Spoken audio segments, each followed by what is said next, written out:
Hi and welcome back to my channel. Hope your studies are going on very well. So today we are going to be looking at a very interesting chapter from a history textbook titled Print Culture and the Modern World. Now this chapter is so important because it tells us the history of print, which actually plays such an important role in our lives today.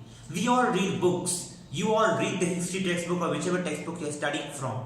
We all use books in our day-to-day life, but rarely do we think about how the books came about and how that printed matter came about. So in this chapter, we are going to be studying about how about the history of print as such.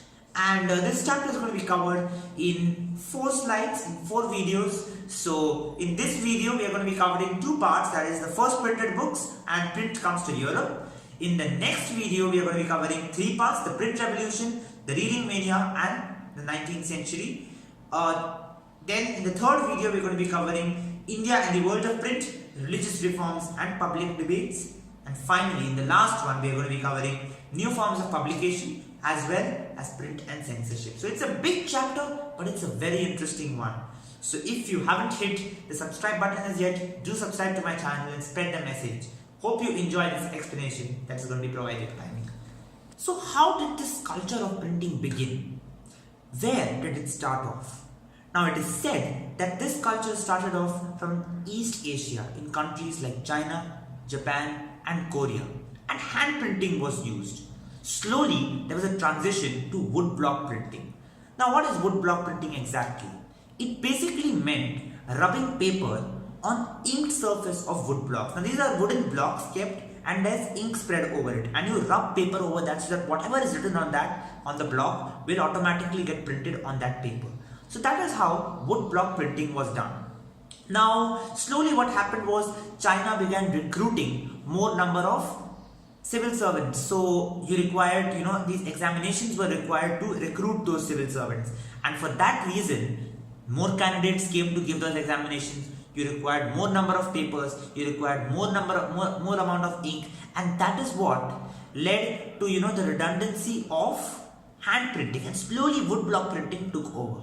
But over a period of time, as the demand also increased, as people began reading more, as people began writing more, women began writing more about their lives, there was a big need for something else to take place, for a change to take place, and that change was the introduction of mechanical printing, which happened a few years later.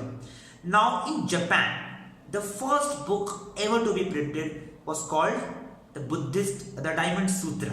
And this was basically why I said Buddhist initially was because the Buddhist missionaries had initially brought this culture of printing into Japan. And the Diamond Sutra basically contained 6 sheets of text, and along with that woodcut illustrations. And the illustrations were done on textiles, on paper money. So they used various modalities to express themselves. And that is how the culture of writing began in Japan also. And slowly as people began expressing themselves more, the demand also increased, and that is how, as we learn later, mechanical printing also came into play. So how did this print technology come to Europe? Now traditionally the Silk Route was used for transporting goods, textiles and everything from China to Europe. And this was the same route that actually led to printing arriving in Europe. Now how and when did that happen?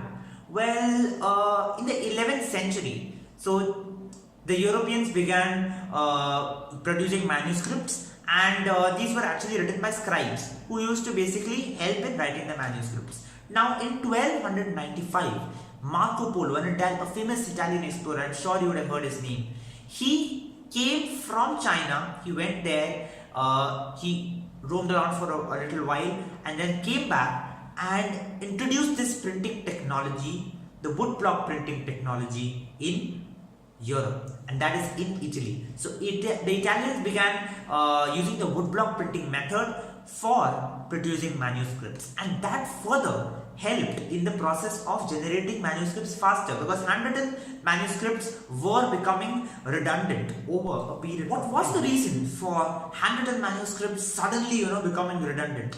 There are 3 reasons to that. The first one is that copying is extremely expensive time consuming and also laborious. So imagine, you just imagine you have to write down a full book, how much time it will take. So it is a very time consuming process and expensive as well, because handwriting the pages actually exceed the normal amount how we read books right now. So it was a very time consuming process. The second one is manuscripts are extremely fragile. So you require something more sturdy. Manuscripts are very fragile and awkward to handle. So they're not very easy to handle. The third one, which is a subsidiary, which basically happens because of the second point, that is circulation remains limited. So since they are so fragile, perhaps while being transported from one place to another, they tear, or some problems happen, something else gets printed over it.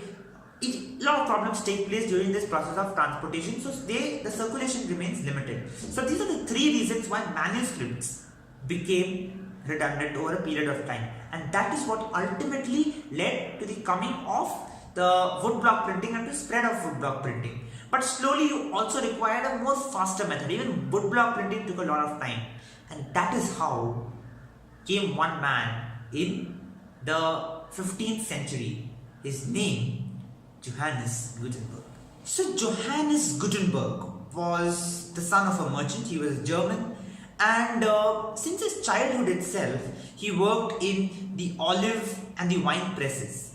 So there itself, his creativity began to unfold, and he was at an era where the Renaissance was taking place. So there was a revival of the ancient tradition, and new ideas were coming in at that point of time.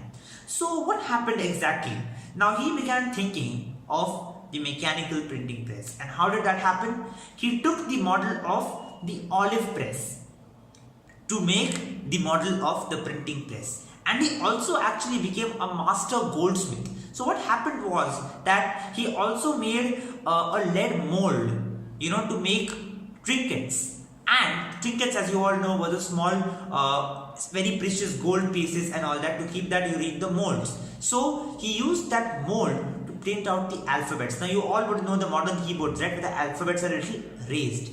So similarly, he used the model of the lead molds, to print the molds which were required for the alphabets. So that is how he designed his innovation, and he perfected this by the year 1448. And the first book to be printed was the Bible. So it took 3 years to print 180 copies of the Bible, which was pretty fast, because for a monk at that point of time to print, it took the same amount of time to print one copy of the Bible, and he did that it took the same number of time to print 180 copies. So at the same point of time, these printed books, it was a big master stroke, but these printing books did resemble the initial manuscripts. How did they do so? In 3 ways. The first one was that metal letters were similar to handwritten styles, so it was nothing different. How you used to write, similarly you would also type, so it was pretty much similar. Second thing, borders were illuminated by hand and illustrations were painted. So there were no graphics as such which were mechanical. You had to do it by hand, and borders were illuminated by hand only. Thirdly, these books, which were the few books were meant for the rich, and there was a blank space left so that they could decide which painting school or which painting thought process you could use to fill up that page. So there was that space given for creativity to unfold, which is not found today. Today you get a book, you won't find that blank page which will say that write whatever you want or paint whatever you want. It will be all the author's words itself. But at that point of time, there was that leeway given to the reader itself, so that the reader could decide what could be done in that blank page. Now, by the 16th century, 200 million copies of printed books were in circulation, and that's in Europe, and that was absolutely amazing, fantastic and phenomenal. It all went down thanks to the skill and the creativity of that one man, Johannes Gutenberg.